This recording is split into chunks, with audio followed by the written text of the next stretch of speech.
When Sammy got sick, it was like stepping into a dark mirror world. We'd been economically well off with our 2 full-time jobs and child-free lifestyle, so to suddenly step down to a single income was a wake-up call, not to mention how the insurance companies managed to weasel out of paying for more than half of Sammy's treatment.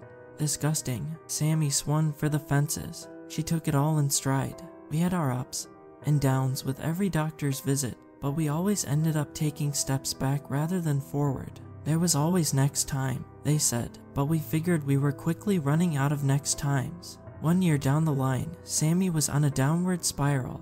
By then the catastrophic had turned tragically mundane. I did everything I could to keep her spirit up, but at that point, her light was faded. We barely spoke anymore. A work friend of mine, Barry, was having a bachelor party. He was pulling out all the stops. I was never planning on going, but Sammy insisted I should. You need to get out of the house for a bit, she smiled. Do something normal for a while. I protested, but seeing her light up for the first time in weeks was enough to break my guard. She was so happy to see I still had friends out there. How could I say no? I agreed to be the designated driver. I wouldn't be gone for more than a day, and I'd just be a phone call away. Sammy didn't seem to need that kind of reassurance. It was mostly for me. This was in November. Barry was having a December wedding and wanted all his pals to come along for one big night. Sure, I was just a work friend, but when you're in your mid-30s you gotta take what you get. Friends wise. And Barry certainly took what he could, inviting no less than 25 people. So in mid-November, I packed my bags and stepped on board a party bus heading for Annapolis. There were drinks and dinner at the hotel, then a few hours of losing money on the craps table. I gambled away about $200 at the roulette table, but magically won about $600 playing blackjack. After months of losing battle after battle, it felt good to finally win. I gotta admit, I was getting into it. Not as much as Barry's best man Jake, the guy wearing goggles, who spelled out boobs, but hey, that's hard to top. What a legend. Once it became apparent that there'd be no need for a designated driver, I just went along with it. 5 shots of mint schnapps later, and I started feeling a bit guilty. I called Sammy, but she laughed it off. It's good to hear you slur, she said. You're a fun drunk. Most of the night went by in a blur. More drinks, some dancing, lots of cheering for our main man Barry. Flashing lights, people pulling us back and forth between dance floors, bars, and wandering the streets looking for a taco truck.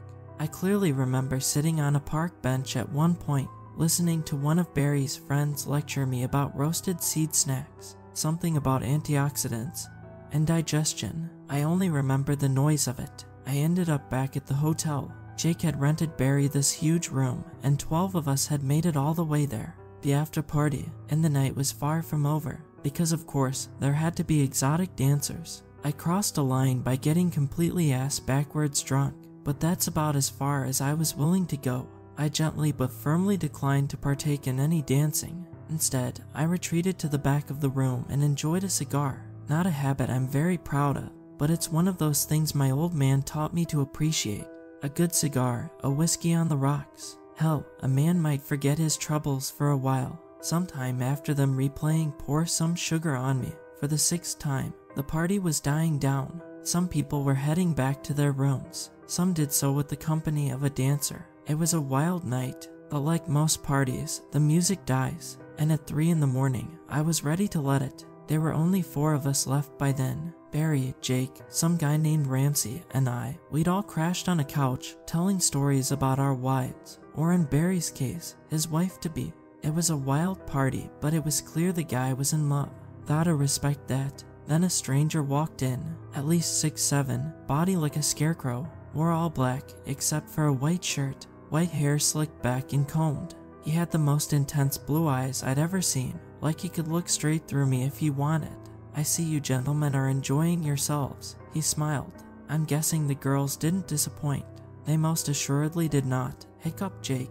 But we're married men here. Oh, I can tell. If it wasn't for the cigars, all I'd smell and hear is virtue. That got a chuckle out of us. Jake introduced him as Tom, or Stranger Tom. Apparently, he was the kind of guy you talk to if you wanted to have a good time anywhere from Pasadena to Kent Island. He co-ran several clubs, and he was an enthusiastic movie entrepreneur. I only had to see the color of his business cards to know exactly what kind of movies he made. Classy stuff. As we started winding down, our discussion drifted into a more philosophical nature. Barry kept saying how much he hoped this marriage would be the one. Jake was worrying about his youngest kid not making it through college. Nancy was on the verge of crying, talking about his sick dog. And me, well, I didn't want to say anything. I didn't want to think about real life for a while. Stranger Tom took his feet off the coffee table, spilling an ashtray on the floor. He brought out this intricate silver lighter engraved with a crow and a pair of sunflowers. Let's imagine, if you would, that you could get answers to all those questions, he said. If you could know what things would look like with your wife 20 years down the line. If you could get a hint how to push your boy to the finish line. Or how you could find just the right person to help your darling pooch make it just a little longer. Yeah, grinned Barry, finishing the last drops of his drink. That'd be worth something, wouldn't it? Sure would, nodded Jake. Well, how about it then? Tom flicked open his lighter, and the steady blue flame shot out. Small, but bright as hell. It didn't flicker. It'll cost you, but you'll get what you want. Price varies on the scope of the question. Is this like a party trick? Like a Luigi board? Chuckled Jake. The guys laughed. I couldn't hold back a snort myself. Ouija board, Rancy corrected.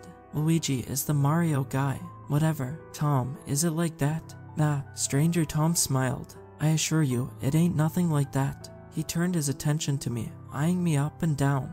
There was this strange smile on his face, and the man never seemed to blink. Even then, as drunk as I was, I could tell he was creepy as shit. I'm good, I smiled. You guys go ahead. Surely, you want to know something. Something good. I looked down at my empty glass. Tom was getting on my nerves. Playing on the worries of drunk people is one of the lowest ways to trick someone out of a cheat buck.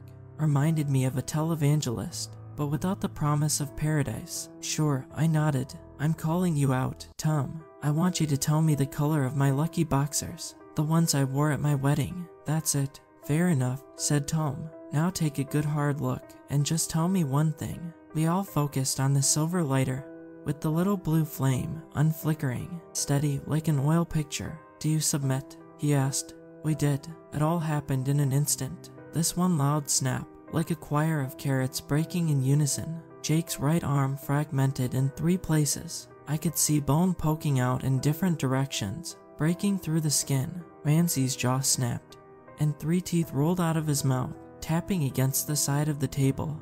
As they tumbled across the floor, Barry's left leg seemingly exploded, cracking wide open from ankle to hip. And me, a sting on my index finger. Nothing more. For a second, there were no screams, just these blank stares. As we were drawn into the blue light, there was no panic, no agony, just realization. Yes, said Jake, in perfect clarity. Yes, that's how. She's still beautiful, muttered Barry. Ramsey tried to talk but ended up slurring with his broken jaw. Blood-mixed spit poured out of the corner of his mouth, along with 2 more teeth. I sat there, looking at these 3 broken men as Stranger Tom lit a cigarette. It was like 3 puppets who'd had their strings cut, talking out loud like wind-up dolls. Tom held the lighter aloft, keeping the blue flame bright and steady. He looked me dead in the eye, his smile growing wider. They were red, he said, with little white petals. He closed the lighter, and our collective consciousness went out along with the blue flame. Waking from a dreamless sleep, I remember screaming. It stank of blood, and I could see dark brown spots across the floor and furniture. There were 2 EMTs giving Barry chest compressions, and someone lifting Jake out of his chair. Rancy was nowhere to be seen. It was bright outside. Someone was trying to get me out of my chair. Make room, they yelled. Get out. Is he dead? Oh my God, is he dead? I leaned against an unknown hotel staffer as she helped me out of the room. The second I was out, the hangover and chalk buckled me over. I hurled all over the carpet. The hallways were covered in confused guests. As a flurry of people rushed past me, I only caught a glimpse of Barry's arm. It was white as snow. I had nothing but a bruise on my index finger. It was chaos. EMTs running back and forth, screams in the hallway, in the rooms. Someone just kept yelling what's wrong with Barry, over and over again. My heart was beating so fast that I could barely hear it. Stranger Tom had been absolutely right. My lucky boxers were red with white petals. I got them for my wedding day, and they always managed to bring Sammy a smile. They were just this bright reminder of happier days, so of course, they were lucky. But I couldn't stop staring at my index finger. I'd asked a small question and paid a small price. Was it that simple? Was it real? Really real? Barry's fiancée promised to inform us as soon as she heard something about his condition. One of the other guests offered me a ride home. One by one we left the town in silence. All the while, I couldn't stop thinking about that tall man with the silver lighter. By the time I got home, Sammy had already heard the news. She hobbled all the way to the front door, almost dropping her cane as she flung herself at me. I wrapped my arms around her, feeling a tinge of ache in my finger. "Thank God you're okay," she sobbed. "They said it was an accident." I didn't want to worry her. She had so much on her mind. As it was, "I don't know, honey," I lied, kissing her head. I was out cold. The next few weeks, I got a lot of updates. Barry had started to recover. Jake was so messed up they had to amputate parts of his lower arm, along with 2 fingers. Ramsey had to drink his dinner for the foreseeable future, but he was doing better. I tried to put it all out of my head. I had more immediate things to deal with, even if that blue flame haunted my nightmares. I sometimes imagined Stranger Tom sitting at the edge of my bed, asking me if there was anything I liked to know. And of course there was, but this was madness. There's no such thing as wandering prophets and soothsayers. But when I saw an Instagram post of Ramsey hugging his dog, something ached in my heart. Maybe it was all real. Maybe I'd missed a real, actual opportunity. In early December, Sammy took a turn for the worse. Her parents were over every day to help out while I was at work, trying their best to get her to her various appointments. The doctors had all but given up, but were determined to finish the treatment nonetheless. Then came that one day. I'd forgotten about doing laundry and only had a single pair of underwear left. My lucky boxers, red with white petals. Putting them on, even then, brought a smile to Sammy's face. I decided that I wouldn't let the mundane win. I wouldn't wait for the worst to happen. I took time off work and went to see Jake. Jake was still on sick leave for his broken arm. I met him at a cafe downtown, and we got ourselves a couple of bear claws. Without the boobs glasses, he almost looked like a person. We small talked about Barry and Ramsey and how they were doing better. Jake talked about his arm and how the two of us lived through the wildest nights of our lives. Then he took a long look at me. "You really do have red boxers with white petals, don't you?" he asked. "I got a pair, yeah." He nodded, taking another sip of his steaming hot coffee. He looked out the window with a sigh. "My boy is doing better," he said. "Turns out he's got an eye condition. Gave him migraines, so he's doing better. Night and day." Jake smiled. "It's nothing short of a miracle." There was a pregnant pause as we just nodded at one another, drinking our coffee. Finally, I bit the bullet. "Jake, I'm gonna need the number to Stranger Tom." Jake tried to help as best as he could, but it turns out it wasn't quite that simple. He'd met Tom through a friend of a friend of a friend. Backtracking wasn't as easy as it seemed. Jake gave me the number to a guy who worked at the casino we'd been to. That guy, in turn, directed me to a nightclub manager up in Hallthorpe. It took me 2 days of emailing, texting, messaging, and unwanted calls to finally get to a clear lead. A dancer over in Ferndale told me she could set up a meeting with him for a price. It cost me all my blackjack winnings, but I finally had a time and address. Some guy who'd won the lottery had rented out a strip joint. Guess who their host was? It was a Friday night.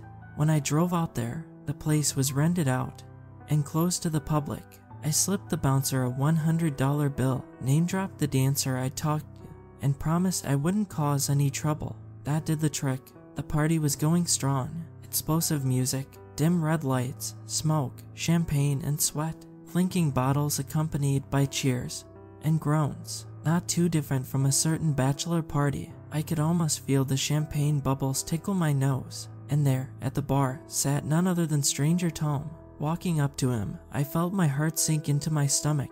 This might be one big Hail Mary, or I could be the dumbest man on the entire East Coast. Tom turned in his seat, sliding a shot of whiskey my way. He didn't even look up. "I knew you'd be back," he said, throwing me a side eye. "You have questions?" "Just one. It'll have to wait," he smiled. "I got business." He turned to face the partygoers. He raised a glass to them, getting a handful of cheers in return. Tom spoke under his breath, never dropping that unnerving smile. Clown monkeys. As he turned, those piercing eyes dug deep into me. They seemed different now, stronger, angrier. I could have sworn they moved, like fire. I don't usually let people ask me twice, he said. Then again, most don't want to. It's important, I said, and I'll pay the price. Oh, I'm well aware. You come chasing me down. You gotta be hella desperate. Drink your whiskey. I'm good. I wasn't asking. My heart skipped a beat. I chugged it, letting the liquid fire sink into my throat. My fingers tingled, and I could imagine the ache of my index finger. Just that tinge of pain with promises of more to come.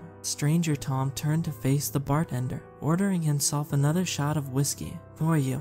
I asked. How do you do what you do? I'm no one, Tom said. Who cares? Say you won't tell me. He held up his glass, letting the liquid reflect off of the colored lights. Suddenly, his silver lighter was on the table. I never saw him reach for it. It just sort of appeared. I come from a land of a watchful red sun, Stranger Tom grinned, where the snow is feathers and the shores are silver black, where all the flowers have choked to death, turning a sickly blue. He tapped his lighter, like my fire, while Tom slipped from table to table, refilling glasses and lighting cigarettes. I stayed at the bar. After a while, it all looked the same. Men, women, dancing, sitting, it was all just meat, sweat, and fabric. Wedding rings reflecting the burst from a strobe light. Memorial tattoos grinding against exposed chests. My phone buzzed, and I knew it was Sammy. I couldn't bring myself to read it. Long past midnight, I'd fallen asleep at the bar. I woke up as one of the girls wished the bartender a good night. Looking up, I saw Tom waving me over. Most of the place had cleared out, just a handful of guys left. Tom had the seat of honor at the edge of the table. There were traces of questionable powders right next to puddles of spilled mojitos. You'd think there was ever life on Mars. Someone asked. That's messed up, right? Like, if there was? Yeah, another agreed. Like, all the way over there. What is that even, like? What does it mean? For us? Stranger Tom gave me a knowing look. Sounds like you gentlemen are a curious lot. He smiled. Now, let me present a hypothetical. He gave them the same speech as we'd gotten. Made it sound fun, kind of like a drinking game. Our biggest, deepest questions, all for a spooky little price. A deal with the strip club devil. One guy just asked for the name of whoever stole his pickup. Another tried to be a smartass, asking for the article number of a replacement drip pan for his fridge. They took turns asking these insane, childish nonsense questions, and I just sat there, sweating. Then there is this one guy, this one drunk asshole, that chimes in. I want to know what God looks like, he grins. Wouldn't you guys like to know? That's a big question, nodded Stranger Tom. One of the biggest. Yeah, well, I want to know, the guy repeated. Don't you guys want to know? They did. They all did. I tried to chime in, a word here and there, asking them to reconsider or go back to their earlier questions. Hell, I even tried to suggest calling it a night, but it was too late, and Tom had already brought out his lighter. His eyes were brighter now, hungrier. He was thriving. I wanted to do something more, something drastic. If asking what a marriage looks like 20 years into the future rips your entire leg open, what does asking for the face of God cost? I made a plan in my head. I was gonna head for the bathroom, maybe pull the fire alarm, or maybe get everyone a round of drinks, stalling for time. But when I saw Stranger Tom's grinning face looking down on me, I knew it was too late. Don't you want to ask a question too? He asked. I swallowed my pride, feeling the salt stick to the side of my throat. It burned worse than the whiskey. I nodded. I want to know how to save my wife.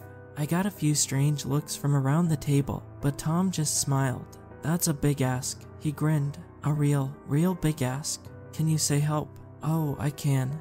He nodded, and I'm sure Sammy will be just fine. Looking back at it, I was just too nervous to notice, but I never told him her name. He flicked open his lighter and lit the blue flame. It felt like the bulbs in the room started to dim, like the music faded away. The static buzzing in the overhead speakers grew louder. Then looked deep into the flame. Gentlemen, look deep and answer me this. His eyes flickered. The flame didn't. Do you submit? And they did. I closed my eyes and held my breath, waiting for the pain to come. Seconds passed. Then a whisper. I love this part. The man across from me unfurled. That's the best word for it. Unfurled. From his fingertips and up, the very bones of his body started to come undone, like they were escaping his flesh. turning themselves into needles, puncturing him from the inside out. As his skull fractured, twisting his musculature into a parody of a human smile, he started barking nonsensical words, something from a dead language, long since unheard,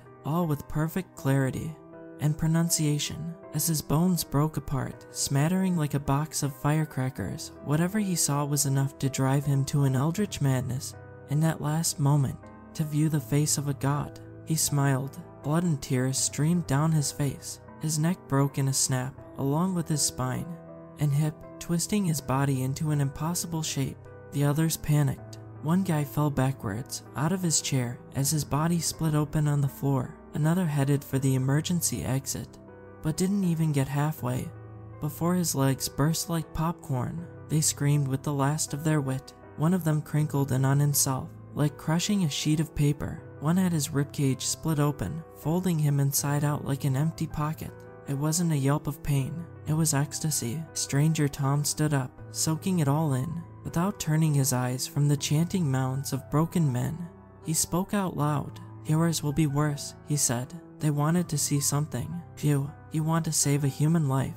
You know what that's worth." He towered over me, his eyes literally crackling with a blue flame. To preserve the infinite potential of a life, the immortal form, created in the image of those who begun. He laughed. He laughed like it was the best joke he'd ever heard. He laughed until there were tears streaming down his cheeks. "You're going to suffer so many times over." He held up his lighter and put his finger on the lid. "Thank you," he smiled. Flick. Images rushed past me. A beach of silvery black, white feathers falling from a clear sky, an endless, waveless ocean, and above, a bloodful, lidless eye ever peering into the cracks of our being, bending the world, growing larger in my mind, sucking me into a thoughtless everything. And at the end of a breath, the answer was clear to me. I'd had the cure all along. A few weeks down the line, Sammy was going to make a miraculous recovery. After 100 steps backwards, she was finally taking a step forward. It was bound to happen. It was always going to happen. Her hair and smile would grow back, and by spring she'd be sitting next to me feeding ducks at the pond. And now I was going to die for nothing. I came to, being held aloft by Stranger Tom. He panted like a hungry dog, his eyes fully blackened, with blue embers flickering impossibly deep in his skull. His teeth had grown sharp and predatory, revealing a white maggot-like tongue. He snickered with anticipation, staring into me. "No," I stammered. "No, it's not." The last chance of Io had died, reduced to a single wheezing cough from the final man with something that could resemble a face. Stranger Tom's smile faded. He turned his head to one side, frowning. You're not saving her, are you?" "No, she's going to make it. On her own." "God damn it." He grasped my neck with one hand and threw me to the floor. I tried to fight him off, but it was like pushing on an oak. I was looking forward to that one. "I'm aching for it," he groaned. "And I get nothing. Just no," he spat. "I'm not getting much, but I'm gonna savor this." He let me go and stepped back. 100 thoughts rushed through my head. Pleading, cursing, crying, screaming. It all just turned into this whining noise, meaning nothing and everything at once. Tom bore down on me, furious. "Give me what you owe." Then a crack and darkness. People tell me the place went up in flames. I think he set the fire, possibly to cover the tracks. It was easy enough to blame the partygoers. They didn't particularly care for fire safety. I remember swirling smoke moving overhead as someone dragged me by the legs. And in that moment, that infinite second between life and death, I could see it, that big red eye in the sky, peering down at us, infinitely far away, and enveloping us at the same time. For those who ask, I was just going to a party I'd been invited to. That's the official story. There was a fire, and a beam fell, gave me a minor spinal fracture, and knocked me out cold. You know that the fracture came long before the fire. The most magical irony of this whole story was just a few months ago. I was in bed, waiting for the pain meds to kick in, and Sammy was waiting for me by the door. "Can't sleep all day," she smiled. "We got ducks to feed." I wanted to share this in the faint hope that it prevents a tragedy to someone, somewhere. He's still out there, lurking at the edge of parties, listening in on drunken songs, waiting for his time to strike. When that lapse of judgment is just right, it really makes sense for the most basic of advice to help us, even now. to never ever talk to strangers.